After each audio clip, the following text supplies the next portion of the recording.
Well, welcome to Chapter 9, Part 3. We are going to continue with our reactions of alkynes.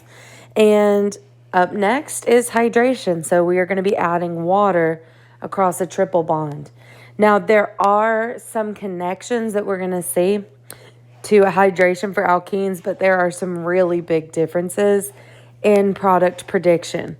So it's another set of reagents to memorize. We are going to see Markovnikov and anti-Markovnikov resurface, but we are not going to be making an alcohol. So what we're going to see is an alkyne. So we'll start with a simple alkyne here.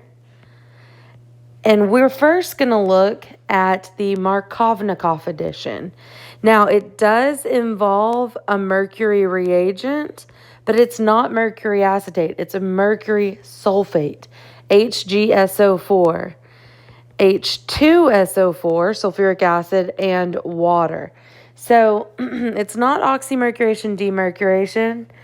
It's not simple acid catalyzed hydration, but it does have elements of both. It has a mercury reagent, it has sulfuric acid, and it has water. It is Markovnikov, meaning the oxygen is going to add to the more substituted side, but it does not give us an alcohol. It gives us a ketone.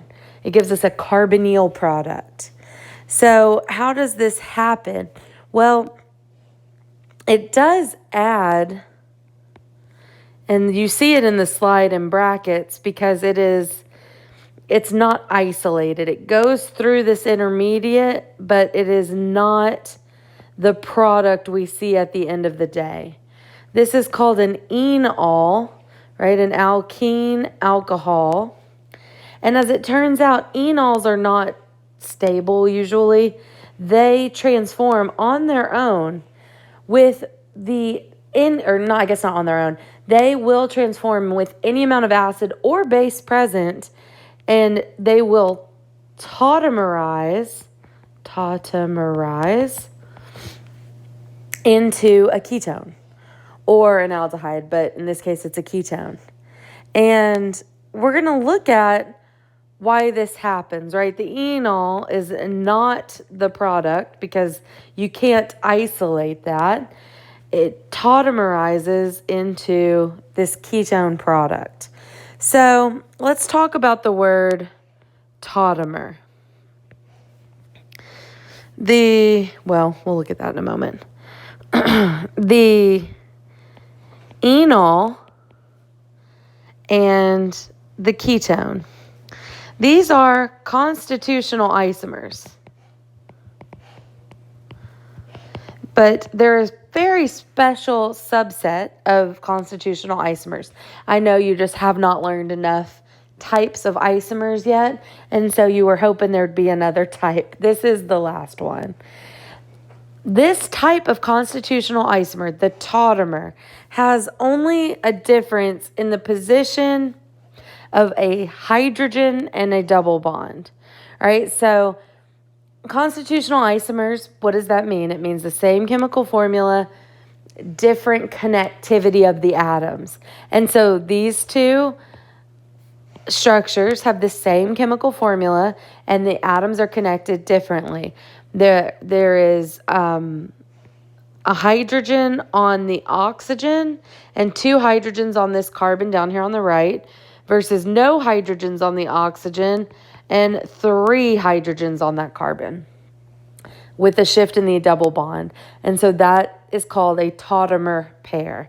It's a keto-enol tautomerization because you have a ketone and an enol, and they are easily transformed into each other. And so when we look at the reaction, and this is not a mechanism here that you need to know, you are going to get a nucleophilic attack, but instead of the proton, it's going to be of the mercury, and then the water will attack. Again, I'm not asking you to know this, but but what you wind up with is this enol. As you can see, this is a relatively complex mechanism here that I don't expect you to know. But I do want us to look at the tautomerization.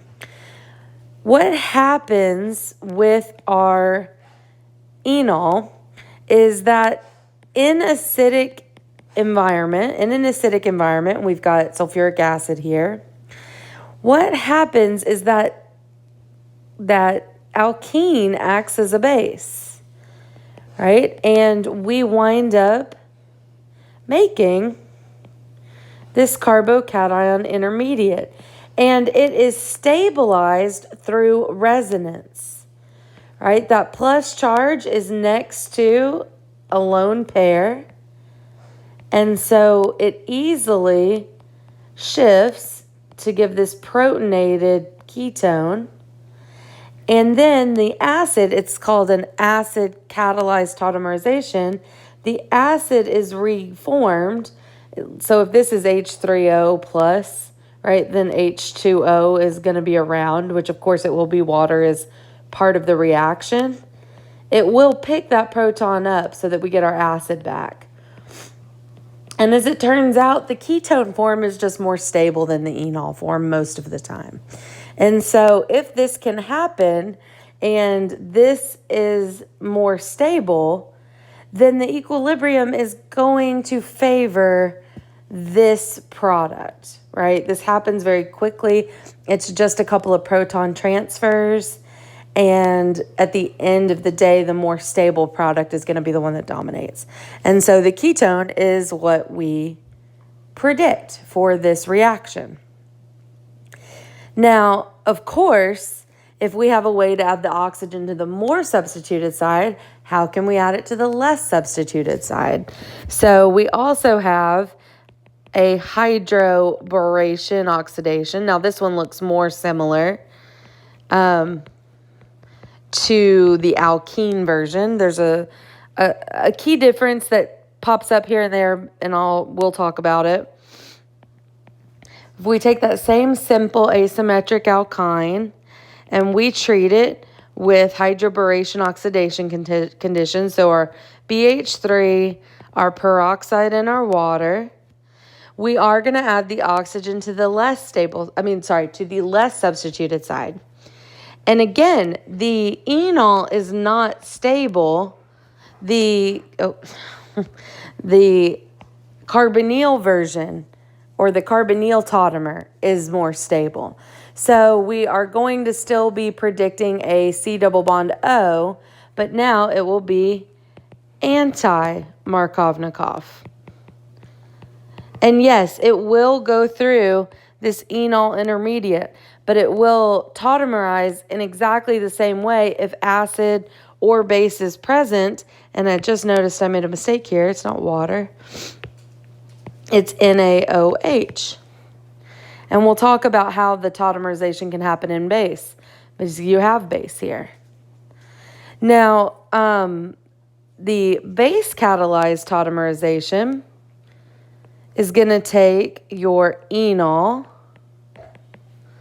and it's going to be the same thing. It's going to be 2 proton transfers, but instead of adding a proton to the structure first, we are first going to deprotonate. So our base here is going to snatch that proton. It will leave this O minus, which, so much like the cation was stabilized through resonance, this will be stabilized through resonance.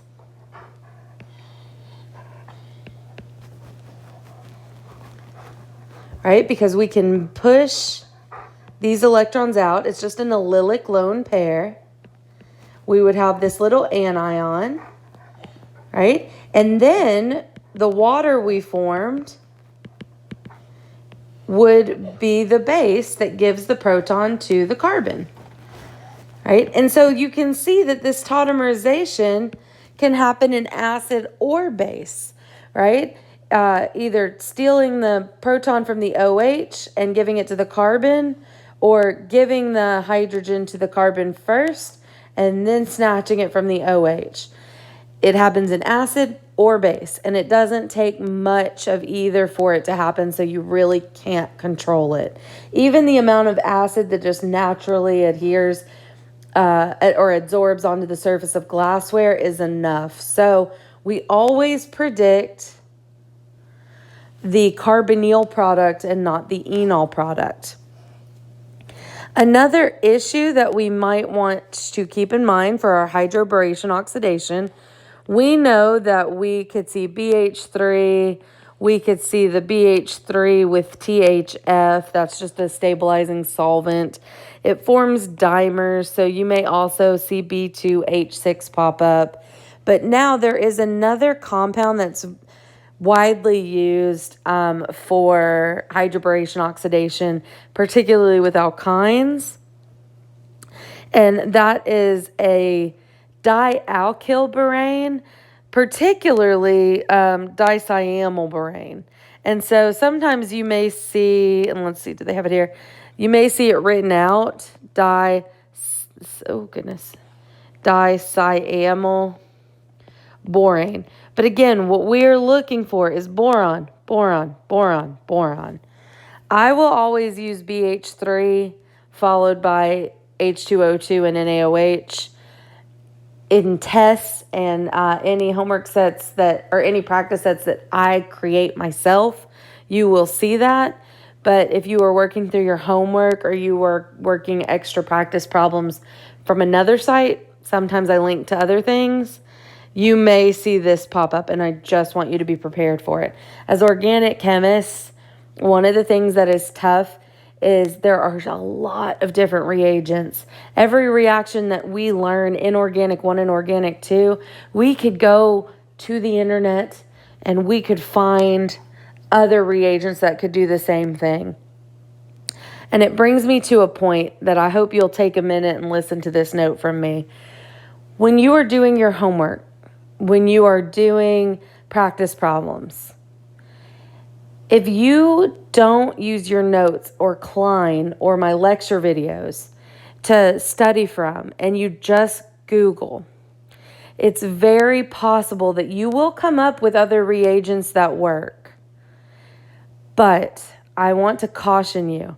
I am asking you specifically about reactions that I am teaching you. If you happen to come up with a reagent that works, one, it may not be accepted in your homework. That's a computer program. But you'll be learning something that I am not quizzing you or testing you over. And it also winds up being very suspicious, and is how I have caught cheating in the past, when reagents that I have not gone over show up as test answers, show up in written response test answers. So I caution you about Google. Googling's great. Google's wonderful. It's an amazing tool.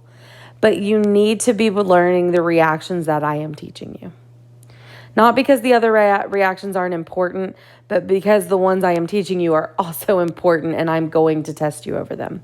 So it's just something to keep in mind. If you find something interesting on Google and you want to know if it's useful, send it to me. We can talk about it. I'm all for it. I don't want you to not research. I just want you to learn the reactions that I am providing you. And here is a nice summary of our two hydration reactions. So you have the acid catalyzed Markovnikov with the mercury salt reaction, and then you have the hydroboration oxidation. R2BH is another way to write that dicyamylborane.